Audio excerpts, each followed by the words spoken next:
Hello and welcome to Drunk on Tea. Today I'm going to be telling you why these are the best brushes for your Warhammer painting, the 33 series by Rosemary Co.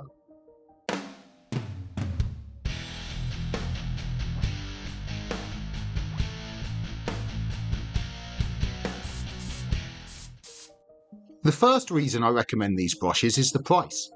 They range from between £7 and £8 per brush, which is less than half the price of the other makers of Kolinsky Sable brushes out there. A single size 2 from Artus Opus will cost around £17, and from Winsor & Newton will cost £29. I managed to get all 6 of these brushes for just over £40, which is a huge saving compared to the other brands.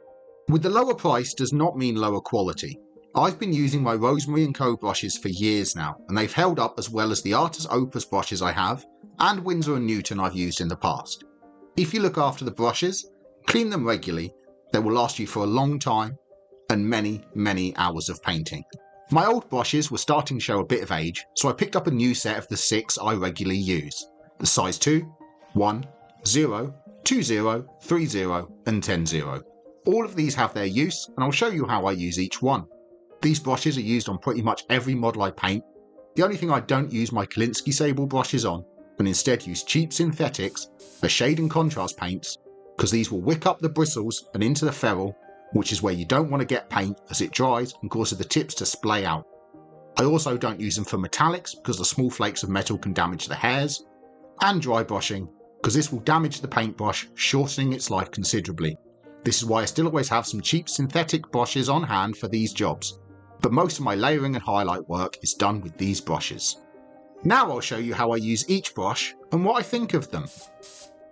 To start off with, here's the size 2 brush.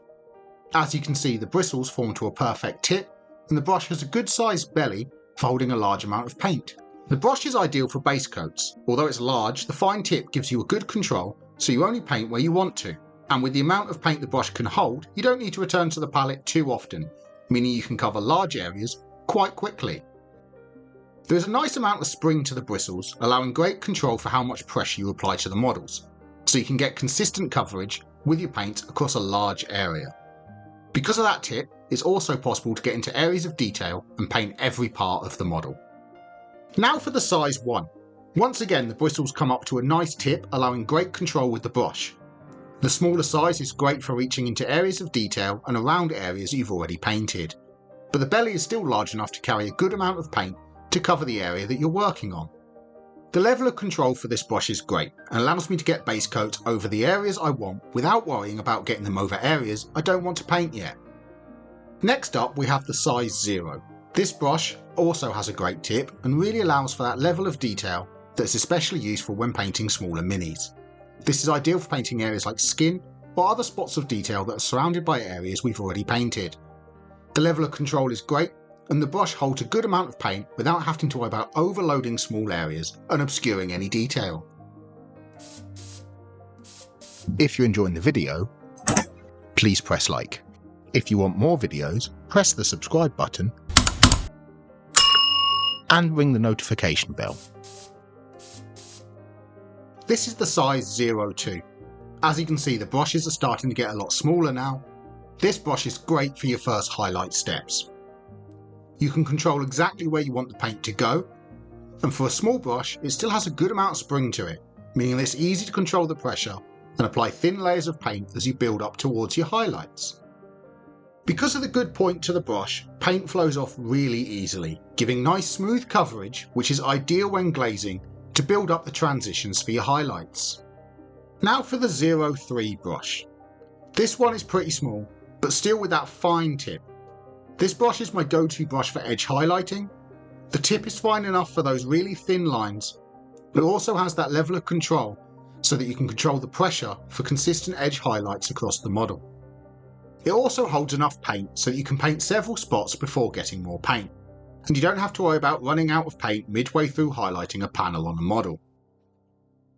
Finally, we have the 10-0. This brush is tiny. I mostly just use this one for the fine details such as the eyes, and if you need to put an edge highlight within a previous one, this brush is also ideal as well. Because of the size of the brush, this won't hold a lot of paint, but it can hold enough for painting small details or edge highlighting a few details. And those are the Rosemary Co brushes. If you're looking at getting some new brushes and want a great quality brush for probably the best price on the market, I recommend these brushes. Thank you very much for watching. Please let me know in the comments down below what's your favourite make of paintbrushes. Don't forget to like and subscribe, and happy painting!